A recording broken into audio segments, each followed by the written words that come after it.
Здравствуйте, уважаемые друзья! С вами я, Юрий Тюченко, кандидат ветеринарных наук, и в этом видеоподкасте рассмотрим вопрос выбора препаратов от блох и клещей. Как сделать оптимальный выбор, какую форму препарата выбрать и какой фирмы.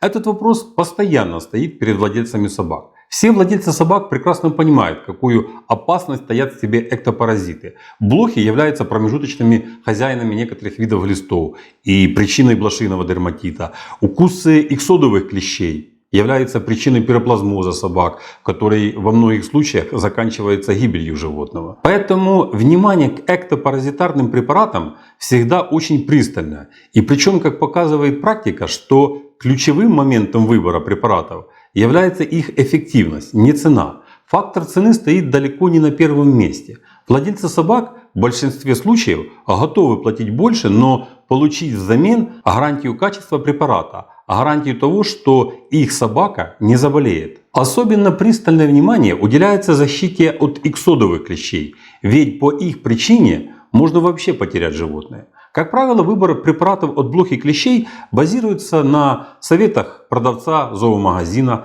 советах представителя фирмы-производителя и самостоятельный поиск отзывов о препаратах в интернете. К большому сожалению, ни один из вариантов не дает объективную информацию о качестве препаратов.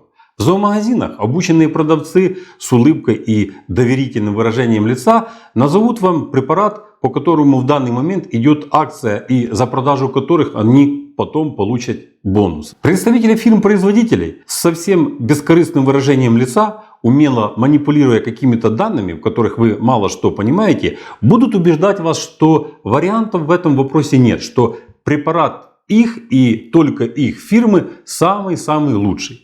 Если попытаетесь зарыться в интернете и поищите отзывы о препаратах против блох и клещей, то у вас может сложиться такое впечатление, что вообще хороших препаратов не существует. Практически на все препараты, даже не практически на все препараты, а абсолютно на все препараты вы найдете какой-то негатив. И что самое печально смешное, так это то, что может быть такая ситуация, что вы найдете много позитивных отзывов на препарат, по вине которого, по вашему мнению, были неприятности именно с вашим животным. И вы в будущем вообще не хотели бы иметь дело с этим препаратом. Дело в том, что люди больше склонны писать негатив. Причем, как показывает статистика, что негативные отзывы люди готовы писать в 10-15 раз чаще, чем позитив. Потому что позитив воспринимается как нечто должное. А негатив — это всегда всплеск эмоций, которые люди всегда хотят выплеснуть. И желательно в лицо своему обидчику. Как видим, что на основании наиболее распространенных каналов информации нельзя принять правильное решение. А где выход? Давайте разберем все по полочкам. Первое. Нет препаратов, которые бы по всем показателям удовлетворяли всех и на все 100%. Нет на 100% эффективных препаратов. И причем для всех пород животных сразу. Это невозможно с точки зрения биологии. На это влияет много факторов. И сам препарат, и особенности породы животных, и способность клещей к мутациям, что тоже зависит от многих факторов. Например, природно-климатических особенностей региона, где применяется препарат. Производители, зная все это, для повышения эффективности препарата включают в их состав не одну, а несколько действующих веществ. Такая синергия значительно повышает эффективность препаратов и снижает их токсичность. Я уверен, что прямо сейчас многие мои зрители уже нетерпеливо ждут, а когда же я назову конкретные препараты и конкретные фирмы. Нет, я этого делать не буду. Это неправильно, это нерационально. Я вам дам общий подход, чтобы вы выбирали препараты обдуманно и без особых затруднений. Нерационально, потому что в одном регионе эти препараты есть, а в других регионах этих препаратов нет. И толку тогда с того, что я назову какие-то конкретные препараты, а в вашем регионе их не окажется. Ведь мои видео, как показывает статистика, YouTube смотрят в очень многих странах мира. Как на территории бывшего Союза, так и во многих других странах, где есть люди, понимающие русский язык. Так вот, в препаратах от блох и клещей для животных есть два важных компонента. Это само действующее вещество, которое убивает или отпугивает паразита, и другие вещества, которые отвечают за фиксацию этого вещества на теле животного. Действующие вещества, хотя они являются очень важными, в принципе не представляют собой ничего интересного. Зачастую им уже по очень много лет. Как правило, это инсектициды, которые раньше, да и сейчас тоже широко используются в сельском хозяйстве. Очень важны в препаратах как раз вот те вещества, которые отвечают за фиксацию действующего вещества на животном. Вы, наверное, уже заметили, что одни ошейники действуют 1 месяц, а другие могут быть эффективными и до 8 месяцев. Есть и такие. Причем, что интересно, что в инструкции по применению препарата производитель обязан указывать действующее вещество. А что касается других веществ, то они считаются как бы вспомогательными и перечислению особо не подлежат. У меня язык не повернется назвать их вспомогательными. Как раз в них и есть основная фишка препаратов. Теперь пойдем дальше.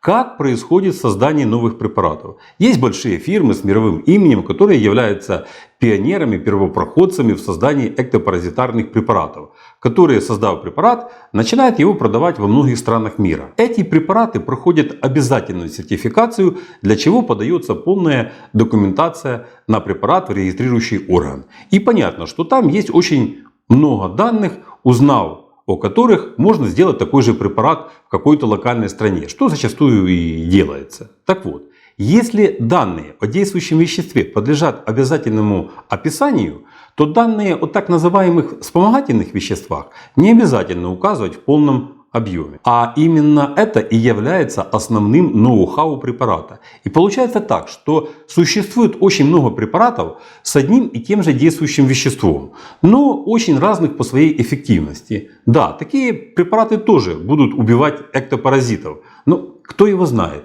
всех ли паразитов они уничтожат и как долго этот эффект будет продолжаться. Поэтому мой первый совет. Если у вас очень дорогое по многим показателям животное, или дорого стоит, или вы его очень любите, и вы очень переживаете за него, то всегда берите препараты известных брендов, которые в свою очередь тоже очень дорожат своей репутацией. Фирмы, лидеры в данной отрасли, препараты не воруют, а разрабатывают их сами. Ну или в крайнем случае перекупают технологию препаратов других фирм. Но все этапы у них контролируются, и многие риски сведены к минимуму. Если же вы хотите взять препарат подешевле у неизвестного производителя, то будьте готовы и к возможным неприятностям. Их может быть, а может и не быть. Это уже ваши риски. Может быть, когда-то и неизвестная фирма тоже станет известным брендом, которому будут все доверять, но для этого надо много работать и завоевать положительную репутацию у клиента. Но это будет потом,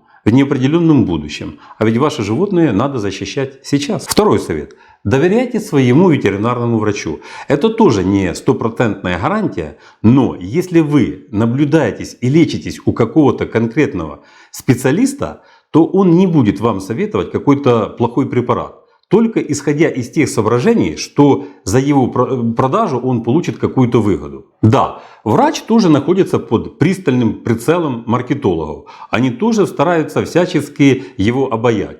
Но ветврач всегда анализирует информацию, и он очень заинтересован в объективной информации. И крайне не заинтересован посоветовать вам такой препарат, чтобы вы потом пришли к нему с уже заболевшим животным. Ветеринарный врач не заинтересован в тех копейках, которые он получит от продажи препарата. Это сильно потом для него дорого получится. Врач зарабатывает на другом. Более того, у толкового ветеринарного врача всегда находится достоверная статистическая информация из тех мест, где он живет и работает. И у каждого ветврача эта информация разная. В Новосибирске это могут быть одни данные, в Киеве другие, а в Ташкенте или Нью-Йорке совсем иные. Волей-неволей, но ваш ветврач фактически проводит клинические испытания препаратов на конкретных породах и в конкретном регионе. Проводит как раз те испытания, которых нет даже у фирмы-разработчика. И зачастую фирма-разработчик впоследствии потом использует эти данные для формирования своего дальнейшего досье о препарате. Хотел еще рассказать о препаратах, с каким действующим веществом я питаю наибольшее доверие и какие, на мой взгляд, формы применения препаратов, ошейники, шампуни, капли или таблетки предпочтительны в тех или иных случаях. Но к сожалению, формат продолжительности видео не позволяет сейчас это сделать. Это уже будет тема одного из моих последующих видео. А пока всего вам доброго, здоровья вам и вашим любимцам, подписывайтесь на наш канал и до новых встреч!